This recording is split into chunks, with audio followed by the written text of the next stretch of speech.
అందరికి ముందుగా శ్రీరామనవమి శుభాకాంక్షలు. నా మనసుకు నచ్చే ఒక గుడికి వచ్చేసిన దానికంటే ముందు ఇవాళ నేను దేవుడికి ఏమేం నైవేద్యం పెట్టినో చూపించేస్తాను. ఈ రోజు బెల్లంతో చేసిన పానకం దేవుడికి నైవేద్యంగా పెట్టి తర్వాత మనం తాగాలి. వాటర్ లో బెల్లం, ఇలాచి పౌడర్, మిరియాల పౌడర్, తులసి ఆకులు కంపల్సరీగా వేసుకొని తాగాలి. దేవుడికి ఎంతో ఇష్టమైన నైవేద్యం ఏంటంటే ఈ చలిమిడి. బియ్యం పిండిలో బెల్లం, నెయ్యి, కొద్దిగా వాటర్ కలుపుకొని ఇట్లా ముద్దలాగా చేసుకొని దేవుడికి నైవేద్యంగా పెట్టేయాలి. నాకు నచ్చిన, నా మనసుకి నచ్చిన ఒక ప్లేస్ కి వచ్చిన అని చెప్పిన కదా, అదే ఈ హనుమాన్ టెంపుల్. మా ఊరికి దగ్గరలోనే ఉంటది. ఏంటి ఇవాళ శ్రీరాముడి గుడికి వెళ్ళాలి కదా, హనుమాన్ టెంపుల్ కి వచ్చింది ఏంటి అని అనుకున్నారు. శ్రీరాముడు ఎక్కడో లేడు, ఆంజనేయ స్వామి గుండెల్లోనే ఉన్నాడు. నిజానికి అందరి దేవుళ్ళు ఒక్కటే. మనము ఎప్పుడైనా ఆంజనేయ స్వామి గుడికి వెళ్ళి జై శ్రీరామ్ అని తలుచుకుంటే చాలు, ఆంజనేయ స్వామి ఎక్కువగా హ్యాపీగా ఫీల్ అవుతారంట. గుడికి వచ్చిన ప్రతిసారి గదతోనే దెబ్బలు తింటాం.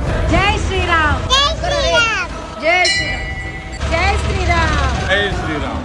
మీకు కూడా ఈ వీడియో నచ్చితే జై శ్రీరామ్ అని కామెంట్ చేయండి.